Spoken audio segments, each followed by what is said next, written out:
Welcome to Career Tools. This week, working from home will stunt your career. Chapter 1, Choosing to Work from Home, Part 1. The questions this cast answers are, what effect will working from home have on my career? And what should I consider when debating whether to work from home?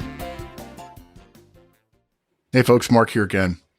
I have to tell you, if you don't know it by now, we try to remind you periodically with these public service announcements that our core product is the personal license. Yeah, you probably know us as somebody who puts on a lot of training, and we do that. We do both corporate training for clients, and we do individual trainings all across the country and overseas as well. But the product that Manager Tools really exists to provide to you is our personal license. For $200 a year, you get access to all of our show notes, Manager Tools and Career Tools, the entire archive, so thousands of shows.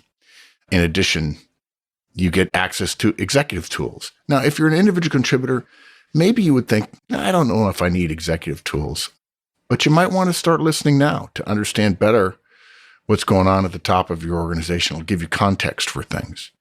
But we go way past that. In addition to all those casts and show notes, you also get the interviewing series, which is our most popular product. Surprises me every time I see those numbers. You get our effective feedback product with audio and video. You also get the resume workbook. You also get first job fundamentals. You get roadmap. And probably my privately favorite product of ours, the interview creation tool, all included in your license. We're trying to add more value to the license so more people will become licensees, because it's the licensee money that we use to expand our reach all across the world, trying to reach every single manager in the world, some of whom can't afford even $200 a year. And we're trying to help people who all they can do is listen to podcasts, and that hopefully is enough to get them started on the right path. So I encourage you, please become a licensee, and we look forward to continue serving you for many, many years, long after I'm retired.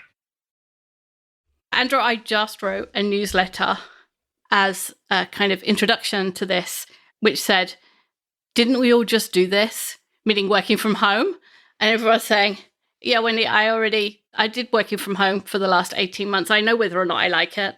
And I want to tell you, it'll be different. When we go back to normal, apparently we are back to normal because Walmart has taken all the little sticky things off that tell us where to stand in line. So when there's no sticky things on the floor, I'm now assuming that Walmart says it's normal.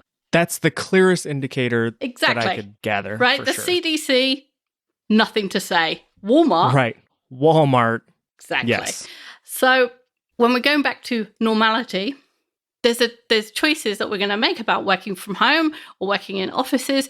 But when some people are working at home and some people are working in the office, or some of your team is remote and the rest isn't, it's a very different experience. It's a very different situation to the pandemic, which was so special in that everybody was working from home. Everyone was making do. There were all sorts of rules and processes and procedures that were broken. There was all sorts of grace given for children being at home and so on. And so if you are now in November 2020 or listening to this in 3 years' time thinking, should I take a position working from home?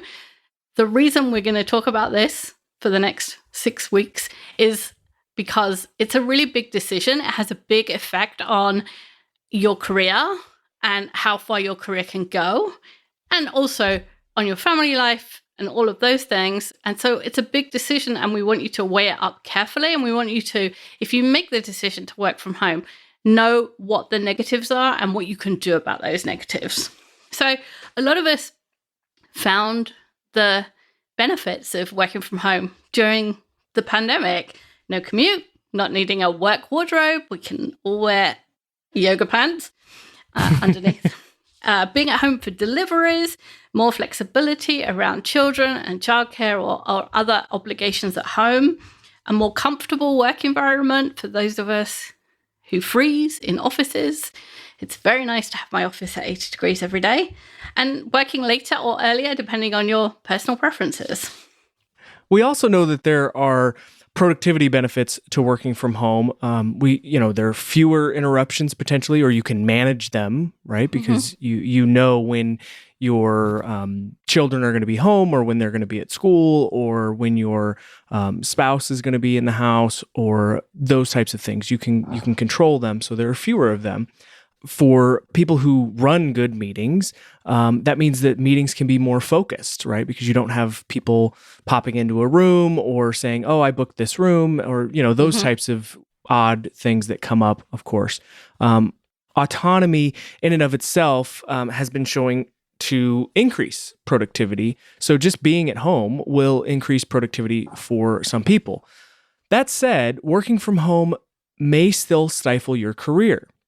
Being out of sight sometimes could also mean being out of mind, and therefore being passed over for really good projects to work on, or things that would help, grow your skill set, potential promotions, pay raises, those types of things that you want to, when those conversations come up, you want to be at the forefront of some of those folks' minds, right? So that you're right there. But yeah, if you're not, haven't had a meeting with them recently, you're going to be out of sight, out of mind potentially. So in this guidance, we're going to give you some questions to ask before you decide to work from home. In chapters 2 and 3, we'll discuss how to mitigate the effects of working from home on your career. But this guidance is about making the initial decision and thinking about factors to consider. We'll make it very clear in the guidance that we can't make this decision for you, No, right? Absolutely. And so we can only give you factors to consider and hopefully shed some light on some things that maybe you haven't thought of. So we're going to talk about working from home and why that does stunt your career.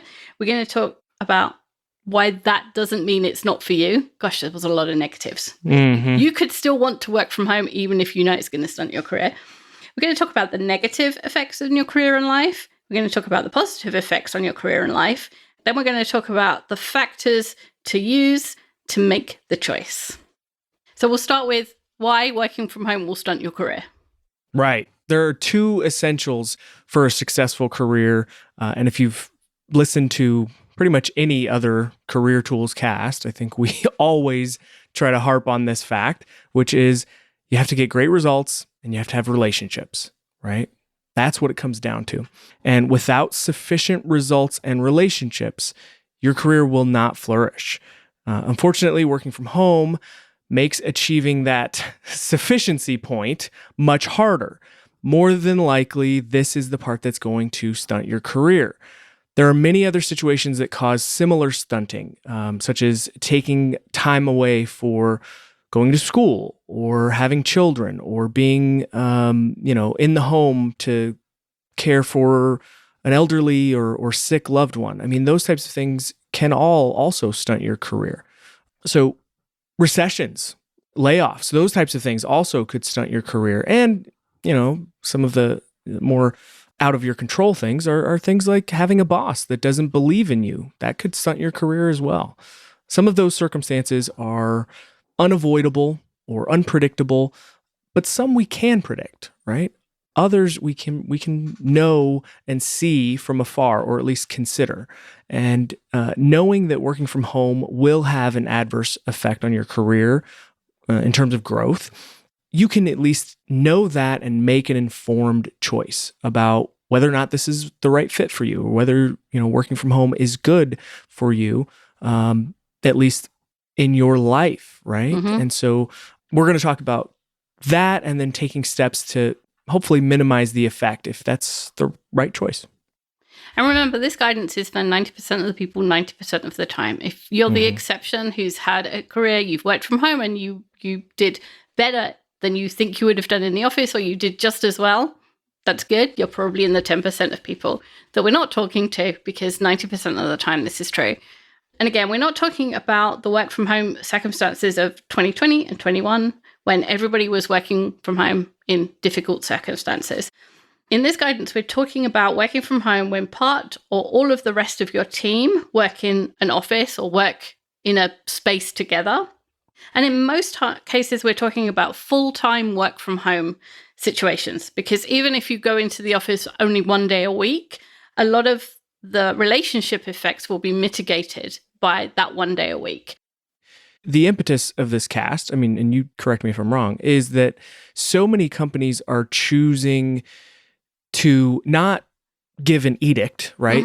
We're going back to the office, or we're not going back to the office. A lot of companies are choosing to allow their employees to have the choice. Do you want to work from home? Do you want to work in the office? Or do you want some sort of hybrid of that?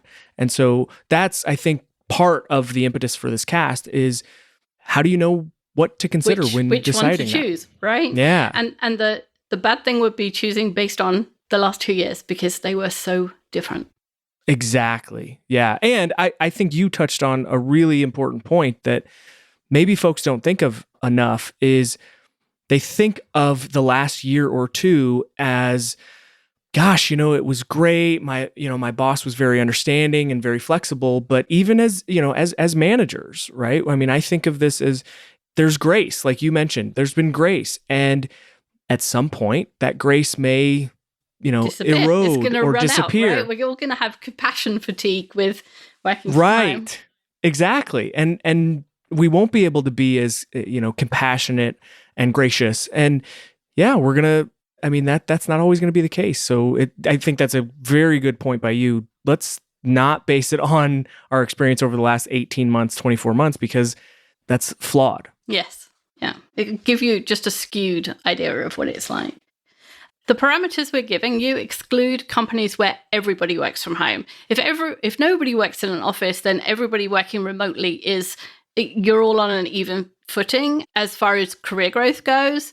The only thing you might want to consider then is, do I want to work for a company where everybody is out of the office, or do I want to work for a company where at least some of the people and or me are in the office, because there's a difference between the career growth of those two companies based on results and relationships and what you can achieve when you're remote. So you might be stunting your career working for a fully remote company versus another company that doesn't work that way.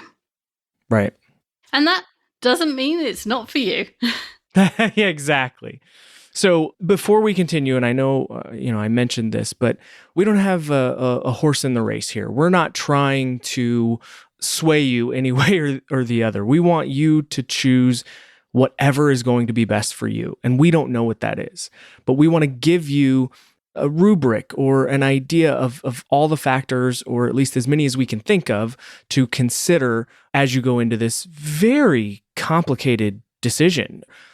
This is a nuanced decision, and this is not something that is all good or all bad. I mean, there are pluses and minuses to both sides, and we'll talk about what those are. It's our job here just to present all of those things that we can, give you to you so that you can make an informed decision, rather than making a decision that has effects that either you didn't think about, or you didn't know, or couldn't foresee because you had never experienced that. I mean, some of us we're figuring this out as we go. So we don't want you to be in a situation where you make a decision and then you regret it later, having not had all the information.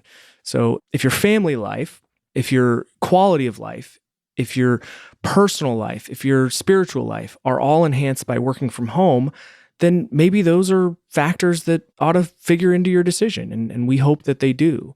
But this is also one of those cases where the old saw is instructive. You can't eat your cake and then have it too. We all have to make choices. And, when people say, well, this is what I want, and I don't like the outcomes that come from it, right, we tend to discount that because, that's welcome to the adult world of consequences. Exactly. I mean, that's what it is, right? Yes, I've been watching way too much Super Nanny recently. Reddit's, she always says, if you choose bad behavior, then you are choosing to sit on the naughty seat. And, that's the way adult life goes. You make the choice knowing that there are pluses and minuses on both sides, and you choose the minuses of your choice to get the pluses of your choice. The one thing you cannot do is have both. You just can't. Yeah. And if you want to work from home, do so. We all do. We all work remotely. Yeah, we do. I work from home. I actually don't think it's ideal for me personally, but it works in this case. And I know the risks, and I knew the risks when I started. And your career, if you intend to grow your responsibilities, will be more difficult from home, It will affect your ability to create relationships that play a role in your results, and it will affect your results in the bigger picture. But it's still your career and your life. And your life ought to include picking up the kids from school if that's what you want to do. Exactly. Yeah. And that's where it's tough for us, right? Because we can't weigh this stuff for you, you know? Yeah.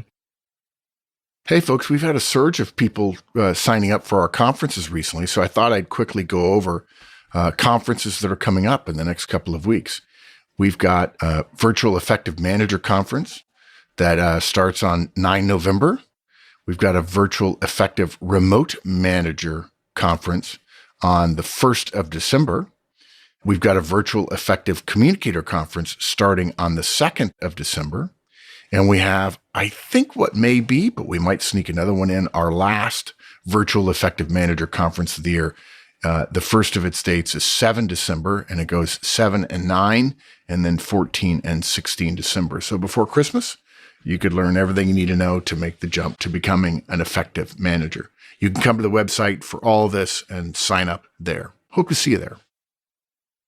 So let's go over the negative effects on your career and life. So in order to weigh whether working from home is right for you, you need to know those potential negative effects. So we start with the negative effects because it's easy when you're making this kind of consideration or decision to focus on the positives, right? Mm-hmm. And I think that's especially furthers my point earlier and your point about having rose-colored glasses over the last year or two, because we think of, oh yeah, it's been great, it's been nice. But we really got to, think critically here, right? And so we're going to start with the negatives. It's really easy to think, I won't have a commute, I can go to the gym, and forget that the fridge is within 20 steps of you, Yeah. Well, I remember, I don't know, maybe a month after I started working here, Mark asked me, how are you liking, working from home, being at home all the time? And I think I took him aback a bit when I said, I don't love it. And he was like, really? And there is, and we're going to talk about this, it's a bullet point, but there's a nice need for separation sometimes. There's a need for separation from the fridge or from, potential distractions or from, other things. But yeah, there's no right answer. It's no one or the other. So we're going to cover the negatives first so that you don't potentially downplay the negatives or completely miss them. And the first is reduced effectiveness. So that is the results that we get in our role. Our overall effectiveness is negatively affected when we work from home. Because first of all, you have to be working on the right things, right? We all know that effectiveness is working on the right things at the right time. And that means getting accurate and detailed goals from our bosses, as well as feedback on how we're doing during the year. And then the second part is we have to work with other people in order to get those results. And we have a lower quantity of relationships and a lower quality of relationships when we are not co-located with people. And so that affects the results that we're able to get. If you can't work well with other people, if there's some barrier between you and other people, which distance is a huge barrier, then you're not going to be as effective together.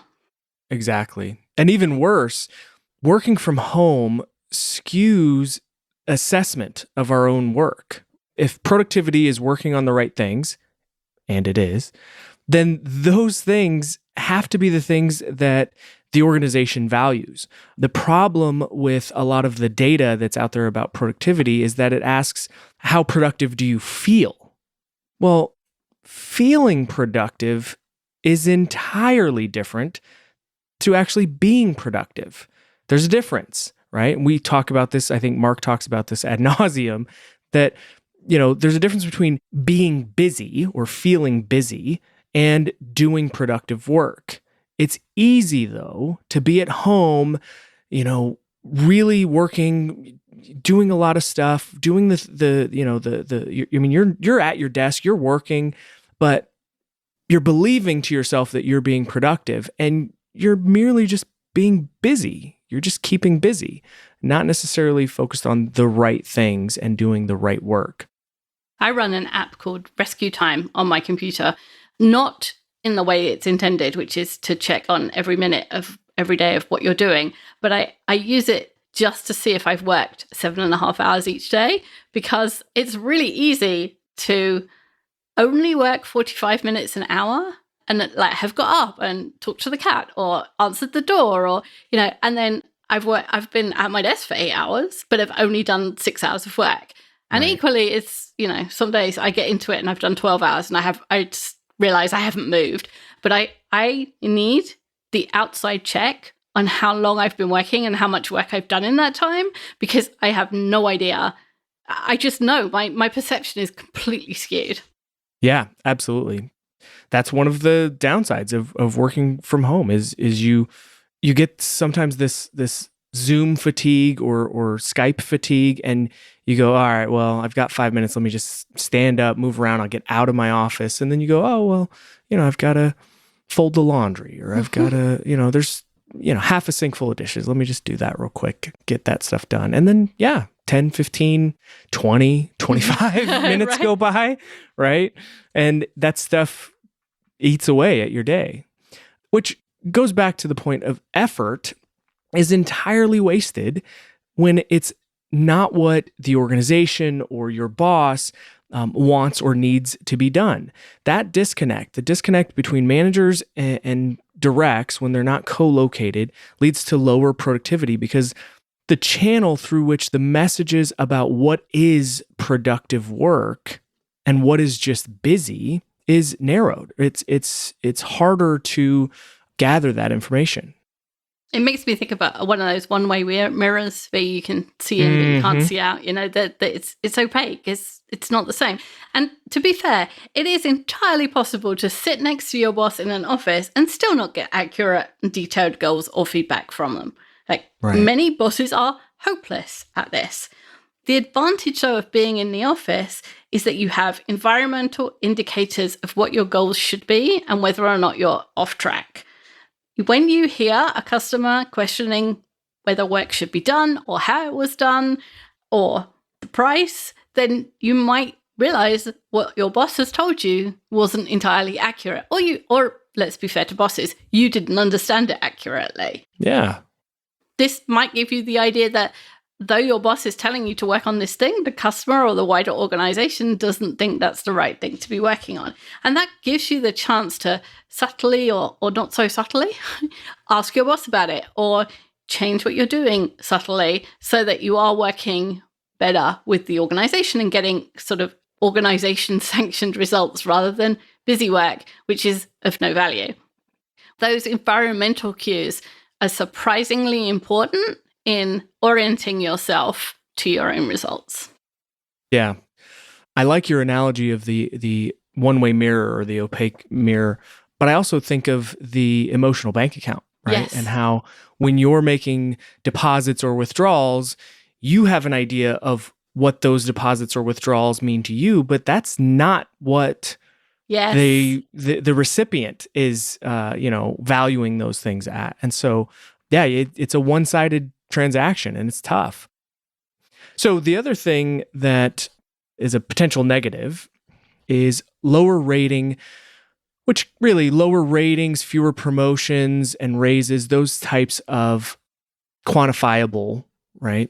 What most people would consider to be growth or benefits. Most of us think of, I think, measuring career success in those terms, in terms of favorable reviews, promotions, raises. I think especially early in our career, because those are the things that are measurable, right? I mean, it's harder to measure the strength or the depth or breadth of your network and, that type of stuff, the goodwill. It's hard to measure the goodwill that you have in the organization, but you can measure whether you got promoted or not. You can measure your salary going up. Those are really easy. And so I think early in our careers, it's easy to think of things in those terms, those simple terms. It would be nice to think that these things, right, those raises or those promotions are based solely on your work, nothing else. It's very black and white, simple, right? Cause and effect. You do good work and this happens. And we're not fantasy tools, right? We're career tools. Yes. And this is not true. Your review is not only based on the work you did, but also other factors like your boss's estimation of your results against your objectives. And I would say even worse, Wendy, you correct me if I'm wrong, whether you disagree, but sometimes those objectives are communicated and sometimes those objectives are not communicated. Absolutely. And that makes it even harder. We've had that conversation in other casts where you have to know what the objective is, the spoken one and the unspoken objective. And a lot of the times the unspoken objective is more important than the spoken one. Yeah. So there's that. There's also your results compared with others in your team and those of your boss's peers, right? I the remember comparison set. The first time I ever found out that what happened was in big companies is all the managers give their people their direct ratings and recommend a raise for them or promotion or whatever. And then their managers get together and they compare them all to make sure that the managers below them were all using the same kind of ranking system. So if one guy has said, oh yeah, all my people are 5, and somebody else has ranked the same, people with the same abilities at 3, then those people are normalized. They probably put them all at 4. And so whatever your manager told you was completely up in the air because the next level up, we're going to do something else with it. And I was kind of horrified because I felt bad for all those people that were told, oh yeah, you got a 5 because I think you're awesome. And then, 3 days later, we're told, oh, no, you didn't. And by the way, all that money you thought you were getting, you're not. But the comparison, it's not just about what your boss thinks. It's about how well you did against, how well the company did. Because if the company does badly, even if you do well, you don't benefit because the company's got no money to give you extra. And also how well all your peers did. Because if you're in a rising tide lifts all boats situation, you're not doing better than anybody else. You're all doing the same. Yeah. Early in my career, I started after college in retail. And so, everything is sales focused, sales goals. And we used to talk about that all the time, right? Comparing ourselves or comparing our results, our sales to our peers and our peer set, right? Because yes, absolutely. There were times where our sales were, 10% year over year, which is fantastic. But if everyone else is growing at 16% year over year, you're lagging actually, right? And if you're remaining flat, you think, oh gosh, we're not growing. But if everyone else is down 6%, you're actually doing really well, right? You're holding the line. And so you're right. You have to think of that comparison set. The other things that are considered in terms of your results are your relationship with your boss, your relationship with your colleagues within your business, relationships with customers, right? Your relationship with customers. I would even add, relationships with, and maybe you can consider these folks colleagues, but people external, right? External contractors. Suppliers, contractors, all the people that you work with. Yeah, absolutely. The organization could benefit from some of those relationships. I mean, if you have a great relationship with a supplier, and so they give you, when there's a good discount, they'll let you know so you can buy up on a certain item or whatever, right? I think of suppliers and there's always a discount. And they always want you to buy up on things. But certainly there are ways that the organization can benefit from those relationships, which is why they're included. So, the results part, it's funny. There's 2 bullets that say results and 3 bullets that say relationships because relationships are so important. And like most of us have experienced working with what we call the arrogant producer, which is somebody who gets results but is unbearable to work with. And for a while, they get away with it. Early in their career, especially things like sales, you can have someone who's just unbearable but is hitting the sales targets out of the water, and they will stay around in the organization. They'll get the rewards. They'll look to be doing good. And then the chickens will come home to roost, always, because they start to not, if they can't work with other people, their results will disappear because you can only sell so many cars, you can only sell so many buses, whatever you're selling, And then you have to find new people. And if you are not able to develop relationships with those new people, or not able to develop relationships with your colleagues such that you can go after a new market together, then the sales dry up. And, sometimes you wish your review was only based on your own results. But the only way that happens is if you're doing piecework. If you worked in a factory and you got paid, £10 a cup, then that's where your work is just based on your work and numbers. And there's few people that want to work like that anymore. So we have to put up with, A, we want a world that's not full of arrogant producers because they're no fun to work with. And B, we don't want to be paid piecework. So this is the way things are going to be. Yeah. And I would say that, promotions are not just based on your ability to do the jobs of those who you'll be managing, but also their willingness to work for you, right? When you're a manager. And so you want to be the type of manager that people want to work for. And managers are responsible for results and retention. And any manager who starts their role with a team of 10 folks, and then after their first year, they end the year with a team of 6, regardless of the results, there's still a level of failure there, right? Because you have not retained your team, that loss of talent. Now, I will say with the caveat there of if it wasn't intended, right? I mean, certainly there are times where, you get into a situation as a manager and some folks would be better off elsewhere, right? Yeah. And sometimes that's part of the remit of a manager is to come in and sort everybody out. But Exactly. if you intended to have 10 at the end of the year, then you should still have 10. Right. Exactly. Yeah. So managers who people don't want to work for aren't successful, period. And this means that, when you're being evaluated for a promotion, your relationships with the people who will be working for you are really important.